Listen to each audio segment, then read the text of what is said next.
Hello my loves and welcome back to my YouTube channel. My name is Nina and in today's video we'll go through a list of hacks on how to get vintage clothes, furniture, decor, and basically anything you need on Facebook Marketplace.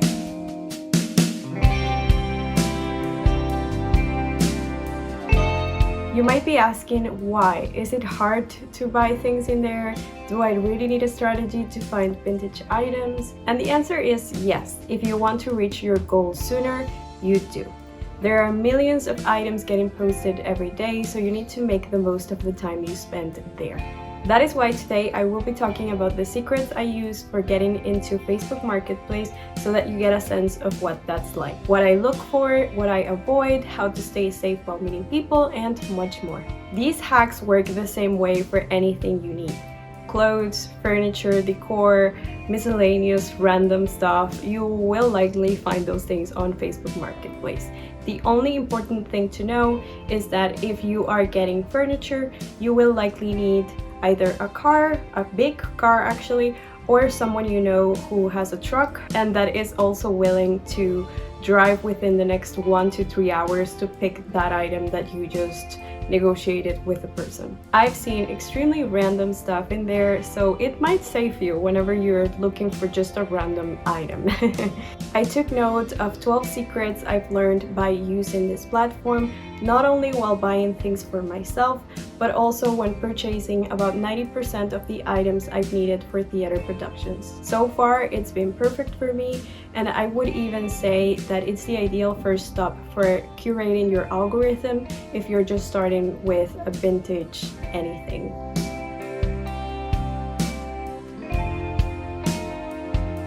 As I said in a previous video, I don't live in Etsy, Depop, or Vintage territory, which are the main platforms people use in the USA or Europe to buy vintage items. I live in Latin America, so the options for buying vintage, specifically online, are not exactly popular, especially within one universal platform. Now, what makes Facebook Marketplace distinctive as a platform is that it doesn't work as a mediator between you and the seller. Facebook provides a huge place for shopping, but it will not ask for a commission or get involved. That, on one end, allows the seller to keep their prices extremely low or close to cost, but that also means that if you end up receiving something that wasn't described properly or something completely different from what you saw in the pictures, you have no one to complain to and nothing to do other than to give that person a bad review, as with most things online, honestly. So the bright side of that uncertainty is that Facebook Marketplace is linked to people's profiles. So whenever you like a product, you can investigate the person and decide if they seem trustworthy or not. But what should you keep in mind for this? The first thing you'll see is the profile picture. Most people have a picture of themselves. Maybe they have someone else in the picture. But if you see a group, a dog, a flower, a sunset, be mindful of that. Second thing you need to keep in mind is the year they created their Facebook account. If they just recently created their account, most people created those a while back, so anything you need within the last 6 years, it's to say the least odd. Another important thing to keep in mind is their rating as a seller. If they are frequent sellers, they will have reviews based on punctuality, communication, pricing, and description. If they already have a 4 to 5 star review, that's wonderful. If they have 3 stars, then you can't really know how your experience is going to go. And if they have anything lower than that, just avoid them entirely. The last important thing is to go through their listings. When you scroll down, you'll find all the items they have ever posted on Marketplace, available or sold. Why do you want to do this? Because if the person sells antiques or vintage clothes, they will probably have many other items listed in there. It's a big green flag to see many items posted with the same profile. If they seem trustworthy and have nice listings, you might be able to find more than one thing and pick all of the things you choose at the same time. But okay, how do we get to that point?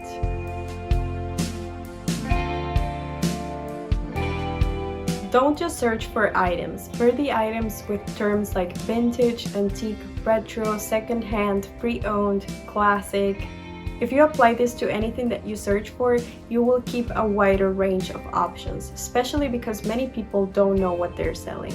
They just need the space, they want to get rid of it, and sometimes they don't even need the money, so they will list and price the item just considering its condition. Those people don't care if that suitcase is from the 70s, or if that dress is from the 1920s, or if that chair is Bauhaus.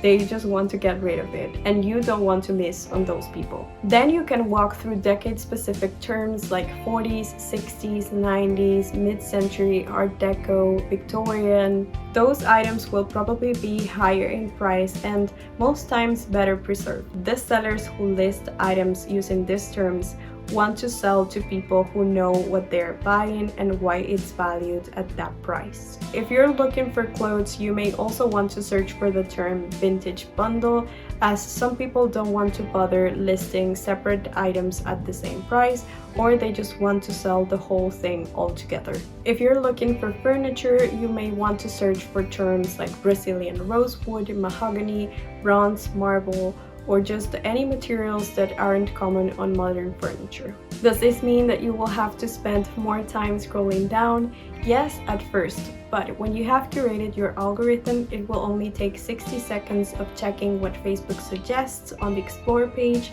and then getting back to it 4 or 5 times during the day to keep refreshing it at different hours.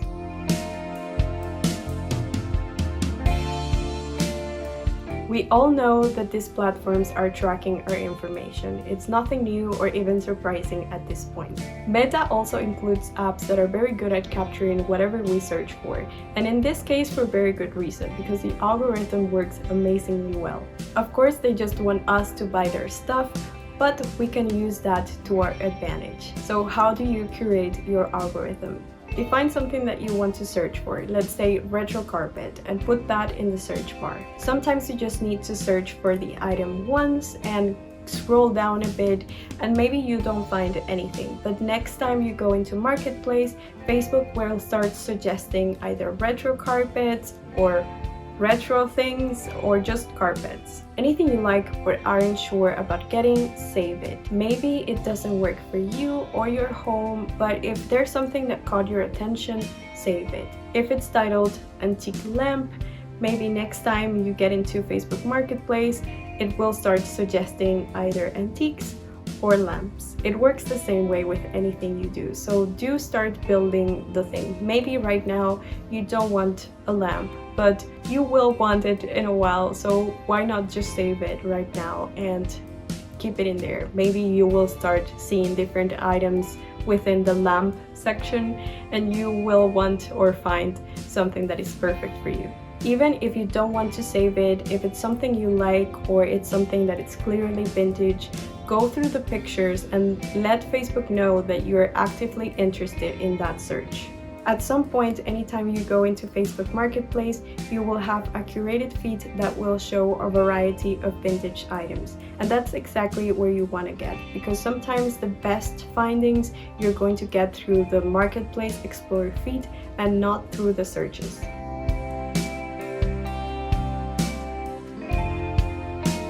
This is relevant for any search you do. If you have a specific budget, don't waste time scrolling down without selecting the top price you're willing to pay. You might find some wonderful things that are listed at a low price, and you can just save yourself from the heartbreak of seeing something that is worth a lot more than that. Now, some people will list items for $1. That's clearly not the price. They just want to appear in the lowest price section, and they also want you to ask for it. Whenever I see this, I tend to avoid those people unless I really like the item and I'm definitely curious about if it's really expensive or really cheap, because both things happen. Another important filter is the date listed. If you've spent a long time on Facebook Marketplace, you might want to change that to last 24 hours or last 7 days so that you get the latest updates instead of going through the list of items you've already seen. If you're searching for something super specific like a vintage 4-post bed, you may want to click on the Notify Me button so that whenever someone lists an item that matches that search, you'll get notified right away. Those items go way too fast.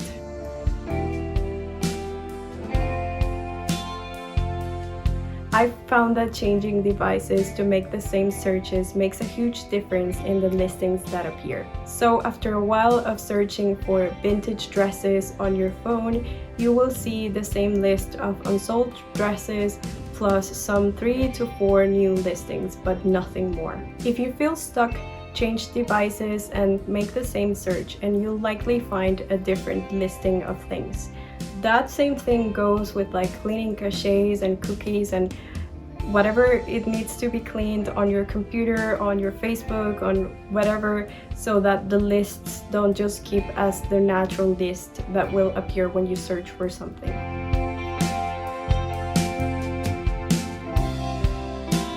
In between searches, you will see ads. After a while, you'll be able to detect them so that you can avoid clicking on those, especially the fast fashion brands that seem to dominate this section.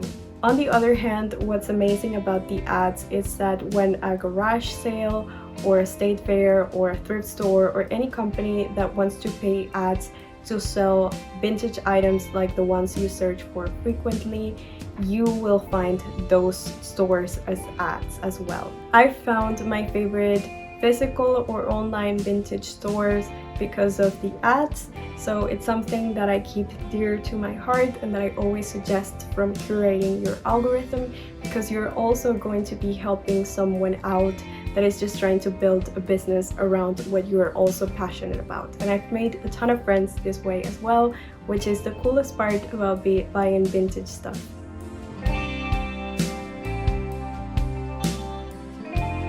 Wherever you live, but especially if you live in the city, consider extending your Facebook Marketplace perimeter as far as you can.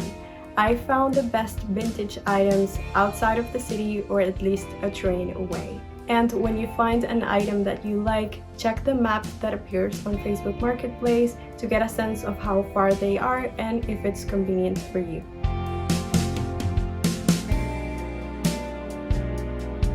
This is fundamental when buying vintage. The keys to doing this successfully are: have a reason to lower the price.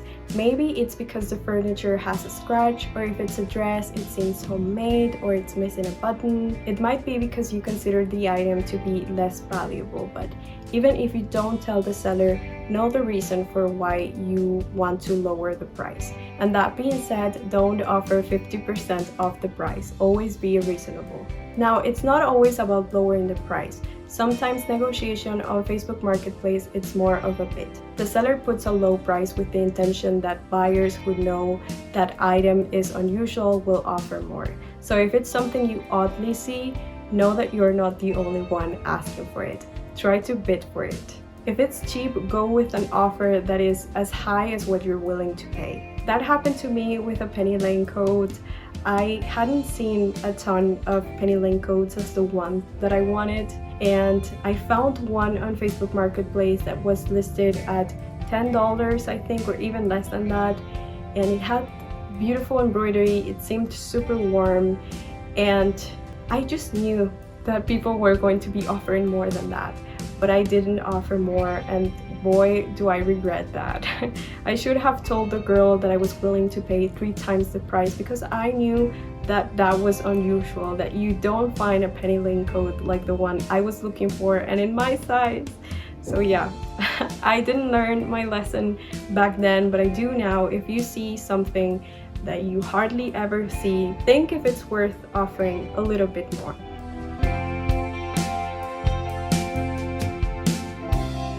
If you've sold anything on Facebook Marketplace, you'll know how annoying it is to get thousands of messages saying, "Hello, is this available?" And it's especially irritating because you answer and then they don't say a word, so you just basically lost your time. When you write to a seller, show real interest. "Hey Julia, this table is gorgeous. I can pick it up as soon as possible. Let me know what works for you." Sometimes they will say things like, "If you don't pick it up today or within the next 3 hours, I won't keep it for you." For furniture, that's true for sure. For clothes, not necessarily.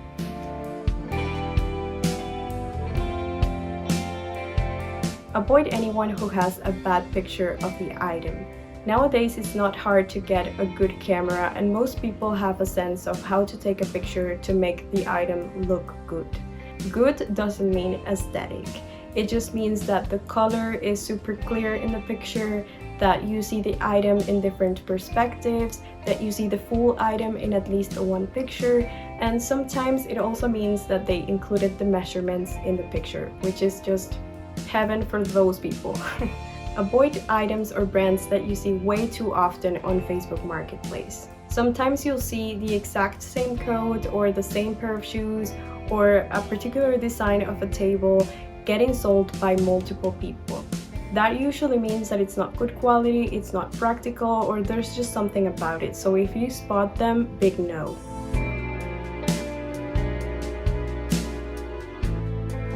Last but not least, how to stay safe.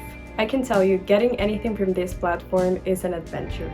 I've been in super random situations because of this, but I've never had a bad experience or even close to that. You just need to do your research before you meet up with people. Important rules to keep in mind. If possible, always meet in a public place. Of course, that doesn't apply to furniture, but always be mindful of where you're going. If you're going alone, share your location with someone you know, or if someone can come with you, bring them along. Always make sure to get the measurements of what you buy because pictures can be extremely deceiving. Give the piece you're buying a thorough inspection before you even head to the meeting spot. And when you're there, don't be shy about just checking it in whatever perspective you can. If it's possible, always meet with the person instead of getting the item delivered to you.